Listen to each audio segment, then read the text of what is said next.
I would say like one of the most fun things about data analytics is that you similar to I think like corporate strategy roles or other strategy roles is like you get to like sit and think and like really like play with the data and like figure out like what are those like really interesting questions and user behaviors and be able to tell the story with that.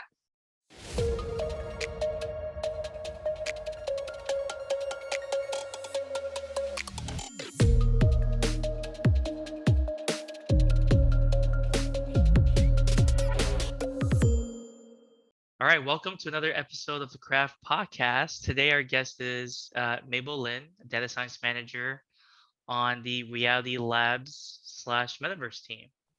How are you doing this evening? Good. I'm excited to be here. It's my first podcast. So never Oh, done a awesome. podcast before. Yeah, it's pretty That's interesting. great. That's great because I think it'll be a good experience for you as well as for our listeners. The Craft Podcast, most of our guests to date have been in the entertainment field, like writers or marketing for, film studios, mobile game PMs, things like that. One thing that we've discussed in many of our episodes is just how every industry relies on more data. It seems kind of corny to talk about, but it's just what it is. And we haven't had a guest yet to talk about the broad topic of data. So, first of all, why don't you just introduce yourself and tell us what is your craft? So my craft is data science, data analytics. The two terms are actually quite muddy, I think, across the industry. So really depends on like what you're talking about or who you're talking to. Yeah, let's dig into that because I always wonder if sometimes like titles, teams, words, sometimes they matter a lot, sometimes they don't. I'll give you an example. In the game industry, we call marketing publishing, and we call what we product managers kind of like producers. So we're leveraging some stuff from different industries. The way I understand it, and I want your opinion on it, is that like analysts or data analysis is typically something done on the quote unquote business side. And what I've seen, data science teams usually sit is on the product side. And data scientists may have more, advanced degrees or have some maybe programming skills or deeper analysis skills. That's my takeaway. What do you think? It's definitely a very like popular belief. I think what your current split is. So in general, like data science, data analytics is a pretty new function. It's just still kind of growing and still kind of getting explored. And these differences are not like widely adopted across all of the industries. So I would characterize analytics definitely more business product focused. Traditional data science is usually more predictive machine learning focused. And so that is like, for example, churn models or propensity models, things like that. Now, that's not actually true across the industry. So, for example, we can take Meta, where I currently work. Data science is kind of a merge between both analytics and data science. And then, like, I used to work at Blizzard, and data science there is very like predictive ML heavy. And analysts actually do a lot of what data scientists do at Meta right now. And that's like product analytics, just like generally analytics focused, metrics focused, dashboards and such like that. And so it really depends, honestly, on the company, the industry, and like the people you're talking to. No, I think you're spot on. And it makes me think about my time at Amazon, where I think based on what you just said, it made me think about how almost every team I was on, the data team was configured differently. And then you throw in data engineers, and then Amazon used the term business intelligence. Yeah. On certain teams, there's also analysts on others. So yeah, it's a crapshoot. You can have like a BI team that has data scientists. You can have just a pure data science team. But generally speaking, it's all relatively like the same field in the sense of companies want to generate insights or take actions from data. And I know it's very obvious why companies want this, but can you talk about, because you also did mention this is like a relatively like new function and field. Like what why is it new, and why did you want to get into it? It's new because like we're just starting to like collect data. And then another thing is you mentioned BI, business intelligence. Business intelligence, in its like very root form, is really reporting focused. So like we would do like email reports and like dashboard reports and such like that. That's like the root of where it all started. And then like you layer on like the insights piece, which is more about like, well, the so what's of like getting those email reports, getting like those trends and understanding like what can the product do? What do we take away? How do we implement this in the product? How do we make the product experience better? This like second part of like insights generation and what do we do and how do we apply it to product is really the new part. I would say like not necessarily new, but I would say like it's still growing. And a lot of smaller companies are still trying to figure out like how do we really get to that point.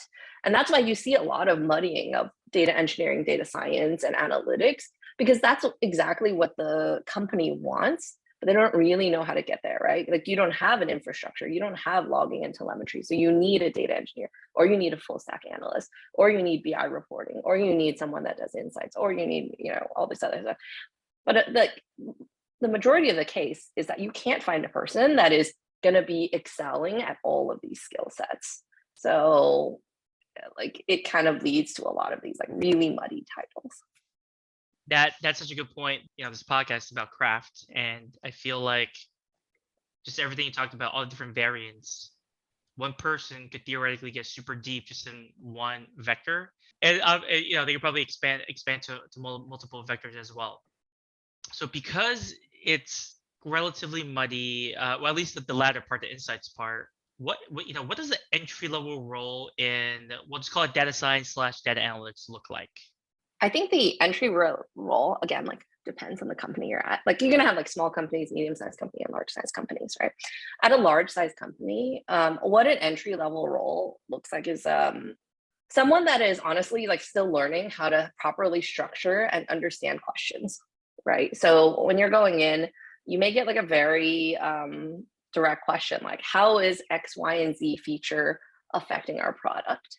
And so this entry level person will say like, well, what is the product? What data do we have? And like, let me just see like the use case, right? That's kind of like what an entry level person would do. Like this requires like maybe some SQL or some Python, maybe some dashboarding, understanding of basic data schemas.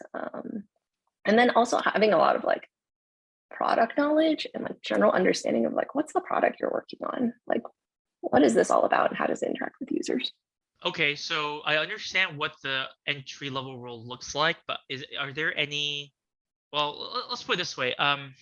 Most companies, I'll use PM as an example. Most companies don't have like a PM bootcamp like Meta has.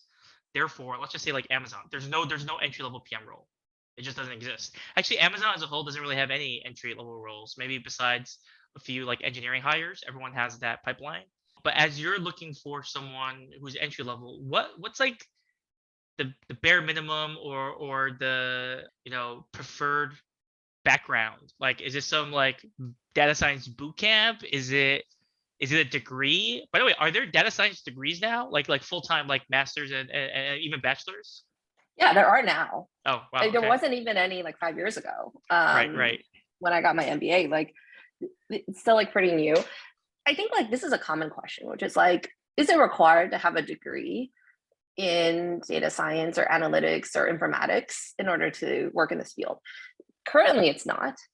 A lot of people that, including myself, come from like business backgrounds, eng backgrounds, even art backgrounds. Really varies, honestly. But the key thing is that you have to have a very logical brain that is like good at structuring problems and breaking it down.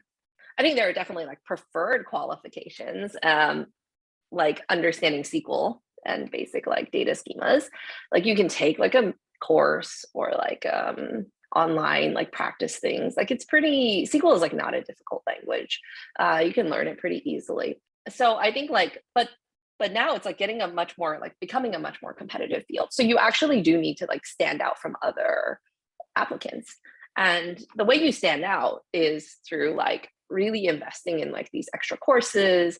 And also I found that especially in like very competitive industries such as gaming or tech, it's better for you to do something like within that industry. So for gaming, for example, we would have people that were like really, really passionate about esports, and they would be doing like esports dashboards or like pulling public data about like what are their top teams doing and like how they would interpret the data. Like these are all like fun things that you could do like if you're passionate about the industry that make you stand out. So you basically can have your own like data portfolio because of the prevalence of public data. And on top of that, I just realized that I heard something interesting about what like Google released something the last, must be like last 2 weeks or the last month. I gotta go find out, but I think it's like some like medical information or like some science or scientific information. And Mm, apparently it's like a huge data set, and people legitimately think that if people just analyze the data set, like if scientists do it, they could come out with something very interesting. So mm. that so you know I like your idea of having this we'll call it like data portfolio.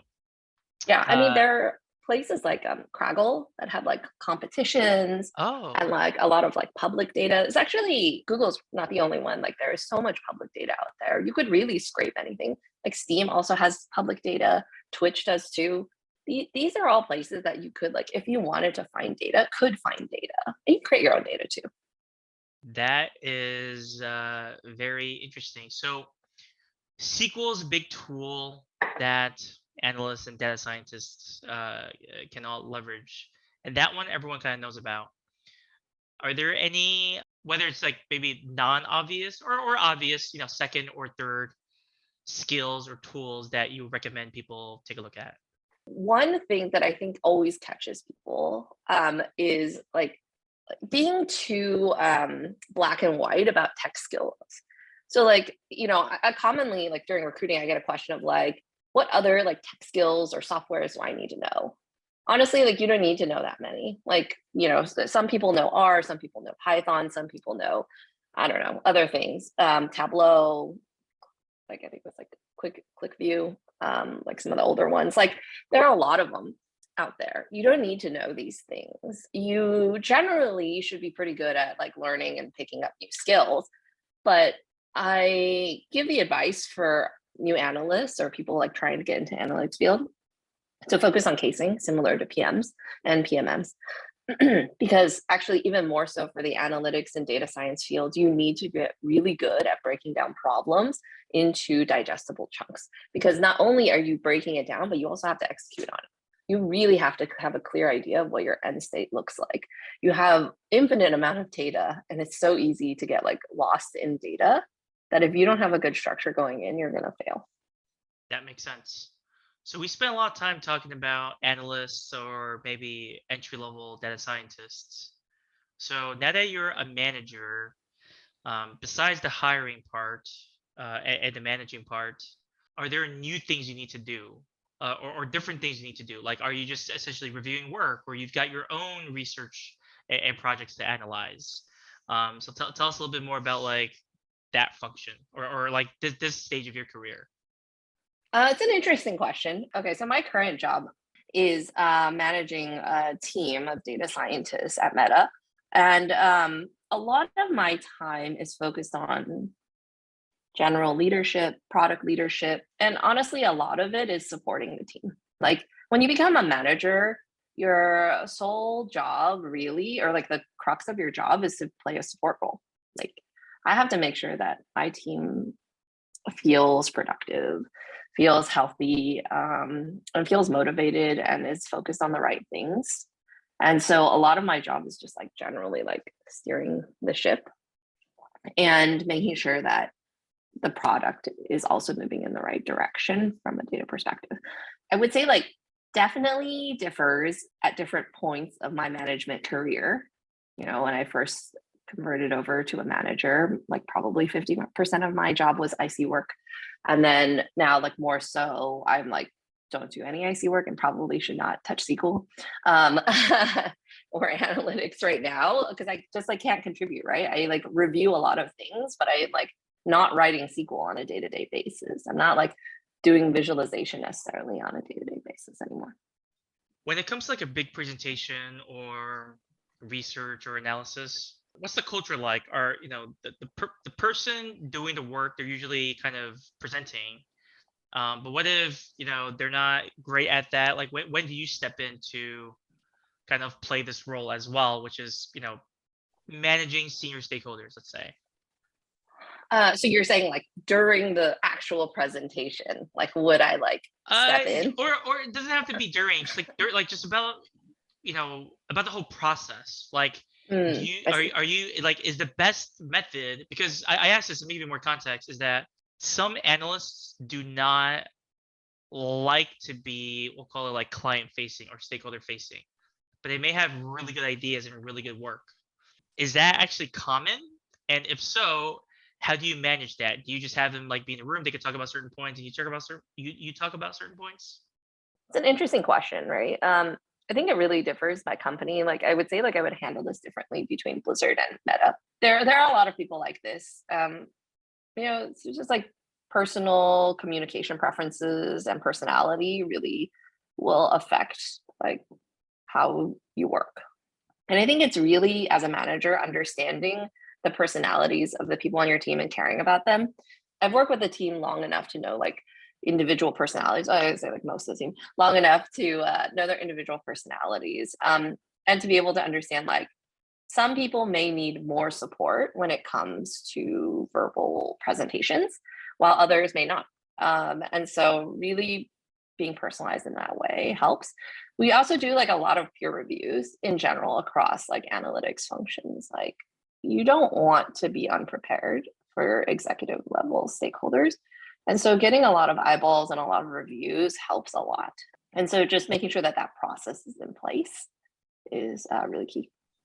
Yeah, that's a good point. This is more of like a, maybe like a more technical question, because so far we've been just talking about like people and skill sets.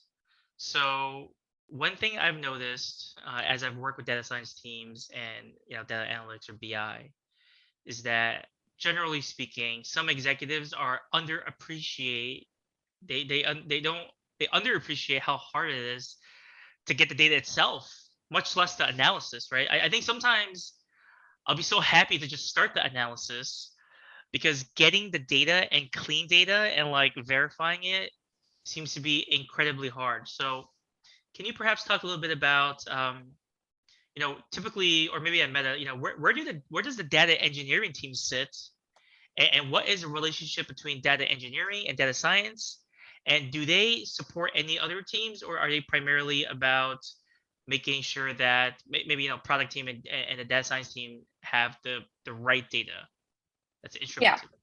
I mean, it's a good question. Data engineering is such a critical partner with data science. They're basically like one step upstream of data science. So they're really the bridge between product and data. They're instrumenting pipelines to make ensure that we have the right logging, that it's QA'd correctly, that it has the right reliability. The data engineering function, also similar to data science, varies so much across the industries. Like Meta data engineers also take care of dashboarding, which I don't think is actually very typical of the industry. Usually they're quite way more focused on upstream technical pipelines and maybe more eng focused as well. I would say that a good engineering team enables far more than just data science. They also enable PM, other eng as well, because you have the right data that's reliable and accessible. And so we want to be able to scale self-service and make it so that data science is not a bottleneck. You don't want just data scientists querying and understanding data. You want other people to also understand data. And like we're kind of moving in this direction. Like I think PMs, PMMs, and all like have at least a basic understanding of SQL and data schemas at most companies. That is definitely becoming more of a accepted. Does that answer your question? No, it definitely does. And yeah, I'm asking a lot of these questions because I've encountered it in the past, and yeah, it's exactly what you said. I mean, it's not maybe a satisfying answer to people who are just like, yep, I want the answers, I want the exact programming languages to learn or skill sets, and then I could, I know the exact teams that does what. I totally understand how each company is so unique in their life cycle and maturity of understanding and using data. It's really such a one key takeaway I've had just in our brief conversation is that it's as much of an art as it is a science, right? Like, because you were saying earlier how asking the right questions is a huge skill set, maybe just as important as the basics like SQL. And I never thought about it that way because I was always thinking, okay, data scientists have these core hard skills, and then everything else we'll figure out later. But kind of what you're getting at is, depending on the company, a lot of the data stuff might already be there. Therefore, it's the hard task is to figure out, if we had to ask the questions, what are the right questions to ask? And then if someone else is asking your team the question, how to frame it properly instead of just, hey, I need X, Y, and Z. I think that's really hard to, for teams to just execute on, right? They need to understand like the why behind things. Yeah, you're absolutely right. I think that's the hardest part of our jobs, honestly. Like, I don't think the hard part is executing, like running that query or building that model isn't definitely like the easier part. The hard part is like, so what? Like, what are you going to do with this? And so a lot of times, data scientists and analysts have to also help navigate and guide stakeholders who don't have as much data background in asking the right questions. Typically we hear a lot of like, I use this term that I think I don't remember who I got it from, data monkey. It's kind of like a little bit of like a negative term, obviously, but like it's very common for data scientists and data analysts to just like fall into this trap of like, a PM asks you this question, like, what number of people are doing X, Y, and Z? And then you're like, okay, I'll pull it, and then I'll give you the number. And then they'll come back and be like, wait, no, I want the people that did this thing, but also did this thing. And so you end up just like taking what they want, executing, and giving back. And so this is like very operational transaction. But like a senior data scientist will then ask, what are you looking for? Like, what product decision are you trying to drive? Like, what is the larger question? How can I help you, better ask your question, better guide your decision making, especially since you're in the data all the time. So what's data is available. You know how to look at the data. This is like a PM or a PMM or whatever, whoever cross-functional you're working with. They're more worried about the specific decision than they are like, what's the data that's coming from you. Really, just one more question for me, and then I don't know if you have anything else to share about just this general topic, which is, I know that in the traditional software engineering realm, there are like principal engineers or even like distinguished, and these people can do whatever they want. They're like amazing. Is there a parallel track in data science? Is there such a thing as like, I've definitely heard of like principal data scientists, but is there anything like above that, or do they need to switch to like a management track or something afterwards? There's definitely principal data scientists. There's also like architects, data architects that are I more like see. principal data engineers as well. A principal data scientist is actually really interesting job. I think like really the really advanced companies know how to take advantage of a principal data scientist. While like I think like the more infancy, like the companies that are more in their infancy, I think is a little bit harder. The principal data scientists and data analysts are actually more strategic, like thought leaders, and they're thinking like at the top level of like not even like waiting for people to ask questions. They're like future looking, really looking at the product or the company as a whole and trying to ask like, what are the right key questions we should be worried about, and how can we start answering them with data? And they're really creative in like the way that they use data. Maybe it's building new pipelines, maybe it's looking outside, maybe it's collaborating with others, maybe it's doing surveys. Like they're just much more like broad scoped. That's really cool. Great. Well, that wraps up all the questions I had. Is there anything else you want to share about data science as a field? Certain types of people you want to encourage to explore this industry or to join? Is there like a shortage of data scientists? Is it like a hot field people should get into? All of the above? Yeah, it's a really hot field, at least like from what I can tell. It's a really hot field. I think it's just like kind of booming now. A lot of people are like just starting to talk about data, but there's still a long way to go for us to figure out like how we actually best optimize utilizing data. I would say that like I personally very much enjoy the data field. And one of the reasons that I have more of a business background at my MBA, like focus more on analytics and product analytics. So I would say like my archetype is more like business and product focused. I would say like one of the most fun things about data analytics is that you, similar to I think like corporate strategy roles or other strategy roles, is like you get to like sit and think and like really like play with the data and like figure out like what are those like really interesting questions and user behaviors, and be able to tell the story with that, which is like very rare, right? Like PMs, you have to execute, you have to guide the team, you have to do a lot of cross-functional like leadership. PMM very similarly, but like you're more focused on marketing. Like there are very few roles where you're just like sitting and thinking and like trying to guide overall product direction. And yeah, you do have some operational things like reporting and stuff like that, but like the really impactful data scientists and analysts really think about like future facing product stuff. And I honestly like love it. I think it's like really interesting. I mean, you got me fired up. Maybe I should switch careers. This sounds really exciting. Well, thanks, Mabel, for your time. This was a really kind of like action-packed, full of info episode. So thank you for your time. Yeah, no problem.